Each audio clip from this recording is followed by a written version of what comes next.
Just got back from Tombstone, Arizona, where not only was it extremely windy, but I was freezing to death. I could hardly talk. My lips were frozen together. It wasn't good. But what I wanted to tell you was the founder of Tombstone, Ed Schieffelin. If you go to Tombstone, they pronounce his name Schieffelin. So you're always going to hear, Schieffelin Hall. Well, I looked it up, and then when I did some research on his last name, it said Schieffelin. So I don't know. Schieffelin, whatever. Also, Tombstone is known as the town that was too tough to die. I said the town that wouldn't die. Well, if you want to go word for word, it's the town too tough to die. But because I was in such a hurry to get out of Tombstone because I was freezing, I didn't have enough time to really talk to you about the Birdcage Theater. Now, the Birdcage Theater has a lot of history behind it. It is the oldest and the original building in Tombstone. That's because it didn't burn down in any of the two fires in 1881 or 1882. The Birdcage Theater opened on Christmas Day, December 25th, 1881, in the silver ore boomtown of Tombstone, Arizona. It was owned by Lottie and William Hutchinson. Hutchinson, a variety performer, originally intended to present respectable family shows like San Francisco that were extremely popular by large crowds. The theater got its name because its 14 crib-style compartments suspended from the ceiling. Now, it's said that these compartments inspired lyricist Arthur J. Lamb to write the lyrics to the song "A Bird in a Gilded Cage." Cue the music. His lyrics were put to music by Harry Von Tilzer and became a national hit and one of the most popular songs of the 19th century. Though it is unknown if the song was actually inspired by the Birdcage Theater, it is known that the saloon girls would be in the cribs up above entertaining their customers, while a show was being performed on the stage below. Now, that wasn't the original intent of the Birdcage Theater. It was for the respectable ladies. So they actually had a ladies' night after they opened, and it was free for women to come on in. But because of the economics of Tombstone and the fact that there weren't all that many respectable women there to be found, ladies' night had to be ended. It was after this initial failed attempt as a respectable establishment that the Birdcage Theater began offering basic entertainment that appealed to the rough mining crowd. The theater operated for the next 8 years, 24 hours a day, 7 days a week, 365 days a year, never closing. Also known as the Birdcage Opera House Saloon, it not only featured a saloon, but a gambling parlor, brothel, and of course, the theater. Now, it didn't take long for the theater to gain the reputation as one of the wildest places in Tombstone, Arizona. So bad that the few self-respecting women in town refused to walk near the place. If they had a pass at Birdcage Theater, they would walk on the opposite side of the street.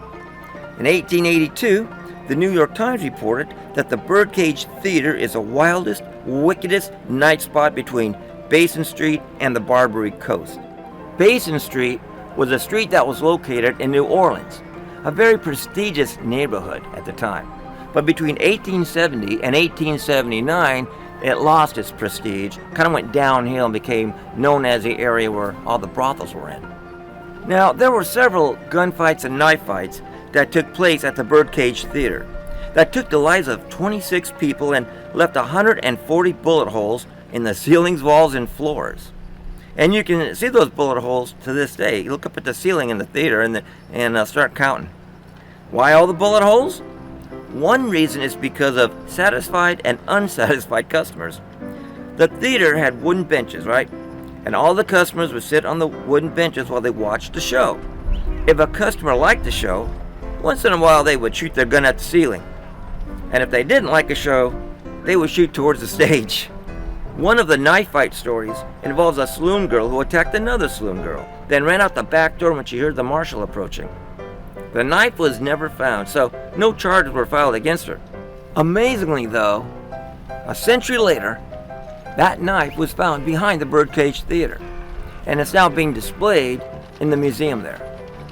Now, some of the famous people who visited the Birdcage Theater after its opening were Wyatt Earp and his brothers, lawman and gambler Bat Masterson, and members of the cowboy faction, including Johnny Ringo, the Clantons, and the McLaurys, and of course Doc Holliday, who dealt faro in the gambling parlor. On one occasion, while Doc was dealing, one of his hated rivals, Johnny Ringo, passed by the table. Doc then murmured under his breath, "Care to buck the tiger, Johnny? It's the gustiest game in town." Upon hearing this, an intoxicated Ringo wheeled around, removed his bandana, and said to Holliday, "Care to grab the other end of this bandana? This is the deadliest game in town." Now, in those days, when two men grabbed the opposite ends of a bandana, they would then fire their guns at each other at point-blank range, generally with both men winding up dead. Doc simply stood smiling, ready to accept the challenge, but ready to use knives rather than guns. Curly Bill Ferocious then intervened, grabbing Ringo and yelling, "Come on, Doc, he's intoxicated." Doc, who was also intoxicated as usual, answered, "Ferocious, I drink more by 10 a.m. than he can all day." Doc then turned and walked away. Curly Bill Ferocious, he was the outlaw cowboy that killed the first marshal of Tombstone, Fred White. And he was also implicated in the killing of Wyatt Earp's brother, Morgan. After Morgan Earp was killed, Ferocious, he got out of town, and nobody saw him for a long time. Then one day, somebody saw him at the Birdcage Theater, because see, in the Birdcage Theater, as you're looking at the stage, to the right of the stage is a booth. And they used to have a barber there, barber chair and the barber, and he used to give a haircut. So if you can go see a show, get a haircut, that's what they did. Well, somebody saw Curly Bill Ferocious sitting in the barber chair getting a haircut, ran off and told Wyatt Earp. Well, let's just say the next day they found Curly Bill dead. So, I don't know. The original barber chair that Curly Bill sat in the last day of his life is still there in the same booth to the right of the stage at the Birdcage Theater. One of the theater's most famous distinctions is having the longest running poker game ever played during that time. Seating 7 players plus a dealer, the minimum buy-in was $1,000 and was played around the clock for 8 years, 5 months, and 3 days. Sitting at this table were some of the country's most famous businessmen, such as Adolph Busch, as well as history's famous poker players like Diamond Jim Brady and Bat Masterson. During that 8-year period, more than $10 million changed hands, with the house, of course, taking its 10%. It was also here that Wyatt Earp carried on his affair with Josephine Sarah Marcus, who worked at the Birdcage allegedly as a singer and dancer, though others suspect she worked as a saloon girl from time to time. Josephine and Wyatt, they stayed together until Wyatt's death in 1929. Now, the Birdcage Theater isn't just the oldest and authentic building in Tombstone, but it's also the most haunted, or so they say, with 26 to 31 ghosts, they counted them, going through that place. Staff and guests alike have reported seeing ghostly apparitions in 1800s clothing. Most often cited is the figure of a male stagehand that appears wearing black striped pants, a visor, and holding a clipboard as he walks across the stage. Other occurrences include the sounds of loud laughter and music pouring from the doors of the old theater at night, while others report hearing the faint sounds of a woman singing and the museum sound system being inexplicably turned on of its own accord. One story tells of a statue of Wyatt Earp that was made and placed in one of the cribs overlooking the theater. When it was first placed there, staff would arrive in the morning to find Wyatt's hat continually knocked off and thrown into the floor below. This occurred over and over for about 6 months.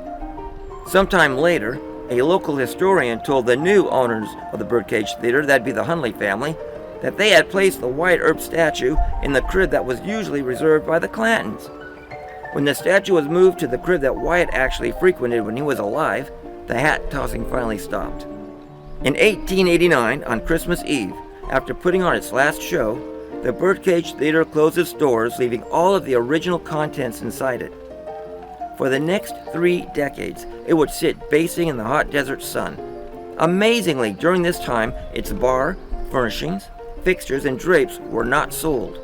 In 1934, the Hunley family reopened the Birdcage Theater as a tourist attraction, keeping all of the original fixtures and furnishings in place. It still houses the gilded cages, hand-painted stage, and the original grand piano. And people can walk along the floors of this historic saloon theater once walked by the likes of Wyatt Earp and Doc Holliday. Today, the Birdcage Theater stands as a museum and is still run by the Hundley family, providing a dusty and accurate picture of the late 1800s. The hand-painted stage, which once featured the likes of Eddie Foy, Loda Crabtree, Lily Langtry, and Lillian Russell, who, by the way, also had a long-time relationship with Diamond Jim Brady, still stands. The gambling parlor continues to feature the actual table where Doc Holliday once dealt faro. Also on display behind the stage is Tombstone's famous horse-drawn hearse called the Black Maria, which is found abandoned in a shed. The first vehicle to ever have curved glass, it is trimmed out with gold and reportedly worth nearly $2 million. It was used to take bodies to the Boot Hill Cemetery, including the Clantons and McLaurys. The front room in the famous Birdcage Theater hosts the original wooden bar, backed by the typical long mirror, along with shelves for bottles and glassware, and of course, a few bullet holes. This room also serves as a museum that features original paintings, fixtures, the original cash register, and posters, of which the poster by the door as you walk in to your right, that has its, share of bullet holes as well. Also, right there as you walk in to your right are the original stairs that go up to the cribs that line each side, 7 on each side, these cribs, 14 in all, inside the theater. So those skinny steps are right there. And they're really thin. From all of the foot traffic and the time that the theater was open, going up and down, up and down, up and down. They weren't really thin. I better watch it now. You might fall through one of them. So that's all the information I have. It's a very historic place, the Birdcage Theater, in that silver mining town of Boomtown of Tombstone, Arizona. So now I told you all of that, and I got to get going to the house because I got things. As a matter of fact, I got to go to the office first. I'll tell you what, I'll meet you over at my office, and we'll talk some more. Thank you. I'm right by. It's right down the street here. We'll see you, Matt.